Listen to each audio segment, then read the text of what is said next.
भावलपुर मैं शानदार इस्तकबाल का आपका शुक्रिया अदा करता हूं। आपका बहुत बहुत शुक्रिया। इधर ही आज से 2.5 साल पहले हमने पाकिस्तान की जमहूरियत की तारीख का एक सबसे अहम फैसला किया था और उसका ऐलान किया था जो हमने इस्लामाबाद में धरना दिया था।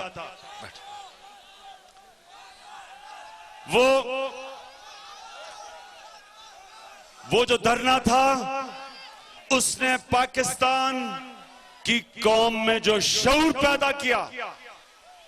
आज पाकिस्तान बदल चुका और आज मैं आपके पास आया हूं। माशाअल्लाह आपका जुनून देख के, आपका शऊर देख के,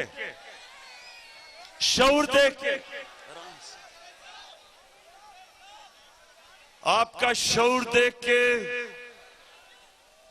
मुझे पूरा ईमान है कि कोई ताकत पाकिस्तान को एक अजीम मुल्क बनने से रोक नहीं सकती इंशाअल्लाह।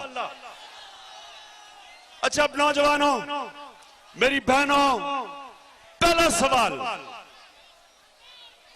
आपने मेरे पहले सवाल का जवाब देना है हाथ खड़ा करके। नहीं अभी नहीं, अभी सवाल पूछने लगा हूं।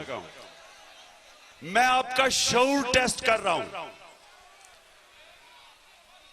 क्या आप ये समझते हैं कि नवाज शरीफ ने पनामा की कंपनीज में पाकिस्तान से पैसा चोरी करके बाहर लेके गया है? कौन समझता है? हाथ खड़ा करके बताएं। ख्वातीन हाथ खड़ा करके बताएं, समझती हैं आप? माशाअल्लाह, ये है शऊर लोगों में। इसके बावजूद कि ये बार बार इनकी मोटू गैंग, वो आपने देखी है ना मोटू गैंग, टीवी पे झूठ बोल बोल के उनकी शक्लें बदल गई हैं। इतने झूठ बोले हैं कि उनके माँ बाप उनको नहीं पहचान सकते आप। तो माशाल्लाह, अभी नहीं। अच्छा दूसरा सवाल, भावलपुर के लोगों, क्या मुझे ये बताएं कि क्या इंशाअल्लाह एक दिन इस मुल्क के बड़े बड़े लुटेरे, क्या हम उनको जेलों में डालेंगे? ये अपने अंदर ईमान रखें कि अल्लाह हक है, अल्लाह सच का खुदा है। अल्लाह का वादा है कि वो सच सामने लेके आएगा। अब मैं जरा सबको एक चीज समझाना चाहता हूं। मैं एक अच्छा खिलाड़ी था क्योंकि मैं प्रैक्टिस करता था। सुने, प्रैक्टिस करता था और एक विकेट के निशाने करता था जब बॉलिंग करता था। इतनी प्रैक्टिस की कि आखिर में ऐसा वक्त था कि 6 में से एक विकेट को 3 गेंदे विकेट को लगा सकता था। एक विकेट को प्रैक्टिस कर करके, मेहनत कर करके। उसी तरह जो लोग पढ़ाई करते हैं, आप में से मेहनत करते हैं, वो पढ़ाई में अच्छे हो जाते हैं। लेकिन नवाज शरीफ ने भी एक प्रैक्टिस की है। 30 साल में, सुन ले, उसने 30 साल इतनी मेहनत से करप्शन की है कि वो करप्शन में अच्छा हो गया, वो करप्शन में माहिर हो गया। उसने किया क्या? सुने सुने सुने, उसने यहां से पैसा चोरी करके बाहर लेके गया, बच्चों के नाम पे कंपनियां बनाई, पनामा के अंदर वो कंपनियां थी, और वो इतना माहिर था कि कभी किसी को नहीं पता चल सकता था। आप 200 साल भी, हम 200 साल भी कोशिश करते, हमें नहीं पता चलना था, क्योंकि वो कंपनियों के पीछे अरबों रुपए की जायदाद छुपाई हुई थी। अब हुआ क्या? सुने क्या हुआ? वो ऊपर अल्लाह है, अल्लाह कहता है एक स्कीम इंसान बनाता है और एक मैं बनाता हूं, और कामयाब एक ही होती है। उसकी बदकिस्मती कि एक ईमानदार आदमी उस पनामा की कंपनी में काम करता था, जो पनामा की कंपनियां बनाते थे। उसको ख्याल आया कि ये लोग सिर्फ पाकिस्तान से नहीं, दुनिया से लोग अपने लोगों का पैसा चोरी करके इन कंपनियों के पीछे छुपाते हैं। उसने क्या किया? उसने उस कंपनी की ईमेल चुरा के सहाफियों को दे दी। समझे? उसने एक आदमी ने उस मोसैक फोंसेका जो कंपनी थी, उसकी ईमेल चुरा के सहाफियों को दे दी, और उन सहाफियों ने वो ईमेल अखबारों में दे दी, और उस अखबारों में किसका नाम आया? औरों का भी नाम आया, लेकिन एक तस्वीर छपी नवाज शरीफ और उसके बच्चों की। अब आज से 18 साल पहले मैंने जलसा किया, मैंने मुजाहरा किया नवाज शरीफ के मेफेयर के लंदन के फ्लैट के बाहर, और मैंने क्या कहा? मैंने कहा नवाज शरीफ, आपने पाकिस्तान से पैसा चोरी करके फ्लैट लिया। उसने कहा मैंने नहीं लिया। कभी भी ना नवाज शरीफ ना इसके बच्चों ने यह तस्लीम किया कि ये फ्लैट इनके थे।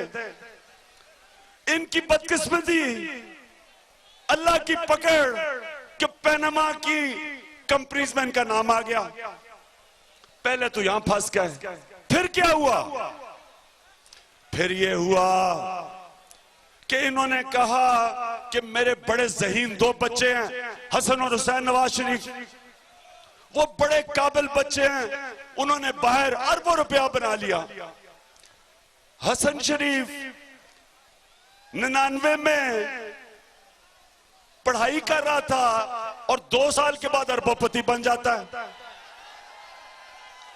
जब वो अरबोपति बनता है तो नवाज शरीफ का ये है कि जी मेरे बच्चों ने बाहर लंदन में मेहनत की। अब ये कुछ नहीं पता चलना था, क्योंकि उसने कहा कि जी मेरे बच्चों के नाम कंपनीज हैं, मरियम नवाज के पास नहीं है। अब वो क्यों मरियम का नाम क्यों नहीं देना चाहता था? इसलिए कि मरियम नवाज शरीफ के साथ रहती थी, मरियम नवाज के पास पैसा ही नहीं था। 2006 में वो जो 4 लंदन के फ्लैट, उनकी कीमत 400 करोड़ रुपए की थी। ना नवाज शरीफ के पास पैसा था, ना मरियम शरीफ के पास पैसा था। लिहाजा उसने कहा कि मेरे बच्चे जो बड़े ज़हीन हैं, उन्होंने पैसा कमा के फ्लैट खरीदे हैं, हुसैन शरीफ का, मरियम शरीफ का नहीं है। फिर क्या होता है? अब ये सुने, ये होती है अल्लाह की पकड़। फिर होता यह है कि एक ऑफशोर कंपनीज की फाइनेंशियल इन्वेस्टिगेटिंग एजेंसी FIA वो खत लिखती है उस कंपनी को जिसने कंपनियां बनाई थी, जिनके पीछे इन्होंने अपने फ्लैट छुपाए हुए थे। वो पूछते हैं कि जी 2 कंपनियों के हमें बताएं कि 2 कंपनियों की मालिक कौन है। वो पहले बताते नहीं हैं, वो फिर क्योंकि वो कानून के तौर वो कहते हैं कि ये बताओ कि ये पैसा हलाल का हराम का मनी लॉन्ड्रिंग का या नहीं। वो जब बताते हैं तो नाम किसका आता है? किसका नाम आता है? मरियम नवाज शरीफ का नाम आ जाता है। ये है अल्लाह की पकड़। अब नवाज शरीफ ने जवाब क्या देना है? किधर से पैसा आया कि मरियम नवाज ने अरबों रुपए की प्रॉपर्टीज ली। मरियम नवाज के पास तो पैसा नहीं था, इसलिए सारा केस ये है, सारा केस ये है कि नवाज शरीफ ने मरियम नवाज के नाम पे प्रॉपर्टीज ली। ये है केस। और नवाज शरीफ के पास चोरी का पैसा था, आपका पैसा था, चोरी करके पैसा बाहर लेके गया और बच्चों के नाम पे रखा। ये है केस। और ये केस, अगर इस केस में इंसाफ मिलता है तो पाकिस्तान बदल जाएगा। किसी भी ताकतवर की जरूरत नहीं पड़ेगी इस मुल्क में आपका पैसा चोरी करके बाहर लेके जाए।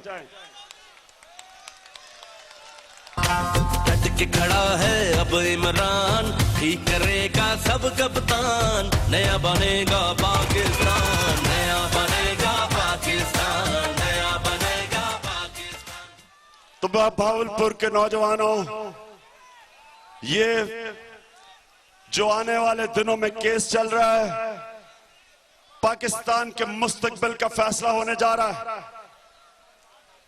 फैसला ये होगा कि किस किस्म का पाकिस्तान बनेगा।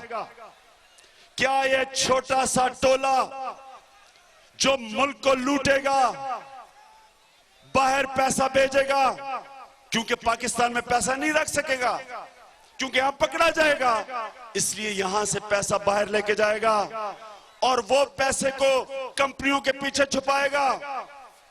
पकड़ा जाएगा नहीं, गरीब गरीब होता जाएगा, छोटा सा तबका अमीर होगा।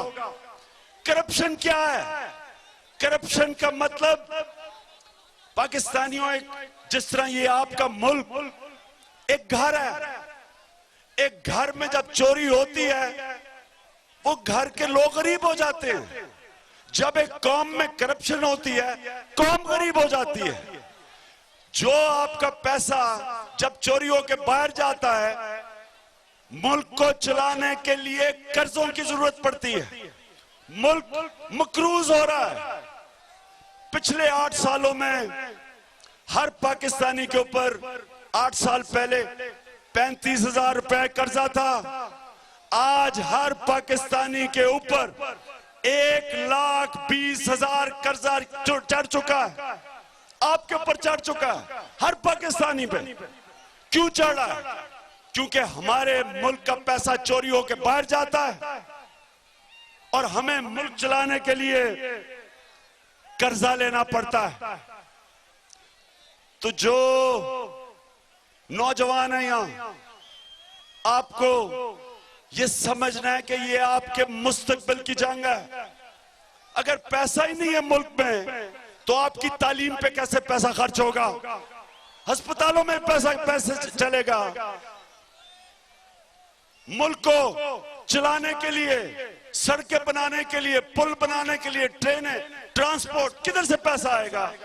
तो जब आप कर्जे लेंगे, आखिर में मुल्क का जब दिवालिया निकल जाएगा, ये लोग तो बाहर भाग जाएंगे, इनके पास तो महलात है बाहर, आपका क्या बनेगा? तो पाकिस्तानियों और खास तौर पे जनूबी पंजाब के लोगों, आपका तो मुस्तकबिल खास मुश्किल में, आपके लिए तो खास मसले मसाइल है। आपका तो वैसे ही जो हक है वो आपको मिलता नहीं। 57% पंजाब का जो डेवलपमेंट बजट है वो लाहौर पे खर्च हो रहा है। सारे पंजाब का डेवलपमेंट बजट 12 करोड़ पंजाब के रहने वाले लोगों का जो बजट 57% लाहौर पे खर्च होता है। मैं लाहौर से हूं, मुझे तो खुश होना चाहिए, लेकिन मुझे अपने मुल्क के पे अफसोस है, मुझे पंजाब के लोगों के ऊपर अफसोस है, मुझे खास तौर पे जनूबी पंजाब के लोग जो पीछे रह गए हैं, जिनको क्या अभी तक तोहफा मिला। एक मुल्तान में मेट्रो बन रही है जिसकी मुल्तान के लोगों को जरूरत ही नहीं है। मेट्रो क्यों बन रही है? पैसा बनेगा उसमें, पैसा किसी के जेब में जाएगा। लोगों को किस चीज की जरूरत है? पंजाब, जनूबी पंजाब के लोगों को स्कूलों को, अस्पतालों को, जनूबी पंजाब के लोगों को किस चीज की जरूरत है? उनके किसानों को मदद की जरूरत है, छोटे किसानों को कर्जों की जरूरत है, सस्ती खादों की जरूरत है, सस्ते ट्यूबवेल के ऊपर बिजली की जरूरत है। किसानों को अगर मदद करेंगे खुशहाली आएगी जनूबी पंजाब में, लेकिन इसके लिए पैसा नहीं, क्योंकि आपका पैसा छोटे से टोले के पास जा रहा है। पंजाब के लोगों, जनूबी पंजाब के लोगों,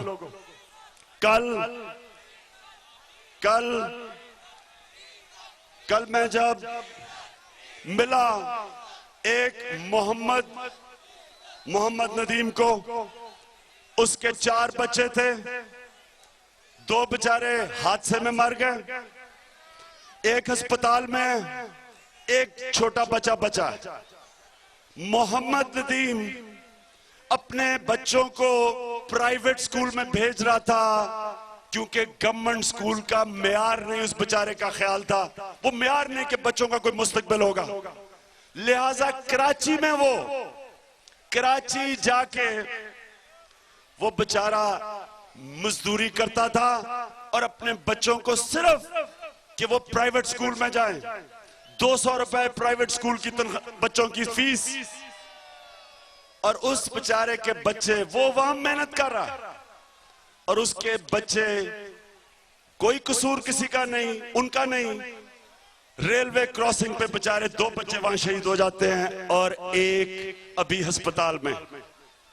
अब मैं आपसे सवाल पूछता हूं कि मोहम्मद नदीम जैसे गरीब लोगों का, जिस बेचारे की हड्डियां निकली हुई हैं, यानी उसको आप देखें तो बेचारे को खुराक भी पूरी नहीं मिलती, ये वो तबका है जो छोटे से लोगों की करप्शन की वजह से ये बेचारे लोग कुर्बानियां दे रहे हैं, भूखे हैं, बच्चों को तालीम दिलवा रहे हैं, 18-18 घंटे मेहनत कर रहे हैं, सिर्फ इसलिए कि जो पैसा अवाम पे खर्च होना है वो इनकी मगरमच्छों की जेबों में जा रहा है, बाहर जा रहा है, महलों में जा रहा है। इनके ये पैसे कमा रहे हैं, इनका पेट नहीं भरता, ये चोरी कर रहे हैं, लेकिन इस मुल्क के लोगों की इनको फिक्र नहीं है। बात अवाम की करते हैं, वोट अवाम पे लेते हैं और इक्तदार में आके सिर्फ और सिर्फ इस मुल्क से पैसा चोरी करके बाहर लेके जाते हैं। ये है मुकाबला, ये होगा फैसला कि किस किस्म का पाकिस्तान बनेगा। मोहम्मद नदीम जैसे लोगों को जब तक हम इन लोगों को, इनके बच्चों को तालीम नहीं देंगे, उसको रोजगार नहीं देंगे, जब तक हम अपने निचले तबके की मदद नहीं करेंगे, कोई मुस्तकबिल नहीं है इस मुल्क का, कोई नौजवानों आपका मुस्तकबिल नहीं है। इसलिए सब तैयार हो जाओ, हम अभी से अपना अवाम राब्ता मुहिम शुरू है, इंशाल्लाह इन सब का हम मुकाबला करेंगे। हमने फैसला किया कि ये जो लोग जो कहते हैं कि करप्शन, कोई फिक्र ना करें, करप्शन कोई बड़ी चीज नहीं है। ये जो टीवी पे आके कहते हैं कि जी नवाज शरीफ ने कोई गलत काम नहीं किया, ख्वाजा आसिफ जैसे लोग, जिसका मैं आज बयान पढ़ रहा था कि पनामा पाकिस्तान के लोगों का मसला नहीं है। ख्वाजा आसिफ, अगर पाकिस्तान के लोगों का पनामा मसला नहीं तो हिंदुस्तान के लोगों का है। किसका मसला है? पैसा तो आपका चोरी हो रहा है और कहता है पाकिस्तान के अवाम का मसला नहीं है।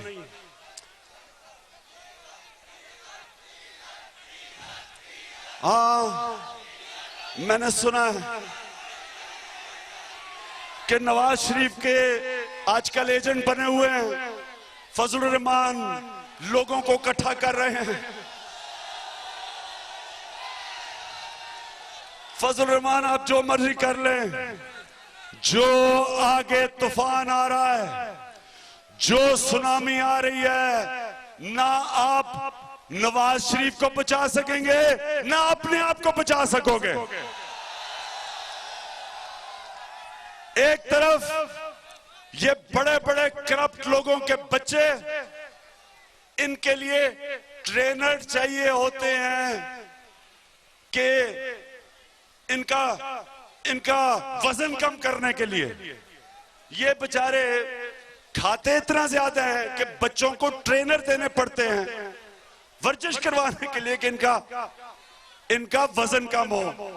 दूसरी तरफ 45% पाकिस्तान के बच्चे, क्योंकि उनको खुराक पूरी नहीं है, ना वो अपने पूरे कद पे पहुंचते हैं, ना उनका दिमाग पूरी तरह डेवलप होता है, स्टंटेड ग्रोथ। यानी एक तरफ देखें 45% पाकिस्तानी बच्चों को खुराक नहीं मिल रही, दूसरी तरफ ये छोटा सा तबका जो उनको सबसे ज्यादा फिक्र पड़ी होती है कि इनके बच्चे मोटे हो गए हैं खा खा के। मैं आखिर में आप सबका फिर से शुक्रिया अदा करता हूं, और आखिर में मुझे हाथ खड़ा करके बताओ, आप तैयार हो निकलने के लिए? तैयार हो? और फिर से बताओ कि क्या नवाज शरीफ पैनामा में झूठ बोल रहा है? नहीं, पूरी तरह से पता तो चले, हाथ तो खड़े करो। पैनामा में झूठ बोल रहा है तो भागलपुर के लोगों, आखिर में सिर्फ एक बात मैं कह दूं, मुझे पता है लोग मेरे से पूछ रहे हैं कि पाकिस्तान क्रिकेट टीम को बड़ा नुकसान हुआ, बुरी तरह हारी। आपके लिए सिर्फ आखिरी में यह कहूंगा कि पाकिस्तान टीम इसलिए नहीं हारती कि पाकिस्तान में टैलेंट नहीं है। कोई टैलेंट में कमी नहीं है इस मुल्क में। आप ये देखें कि हिंदुस्तान हमारे से 6 गुना बड़ा मुल्क है, लेकिन पाकिस्तान के फास्ट बॉलर हमेशा हिंदुस्तान से बेहतर होते हैं। टैलेंट है यहाँ, लेकिन पाकिस्तान में क्रिकेट का सिस्टम नहीं है, स्ट्रक्चर नहीं है। हम अपने टैलेंट को पॉलिश नहीं कर सकते। फिक्र ना करें, तहरीक इंसाफ की हुकूमत आएगी, मैं आपको निजाम क्रिकेट का और स्पोर्ट्स का ठीक करके दिखाऊंगा। और मैं आपको वाज़ेह करता हूं, कोई पाकिस्तान को टीम दुनिया में नहीं हरा सकेगी इंशाल्लाह।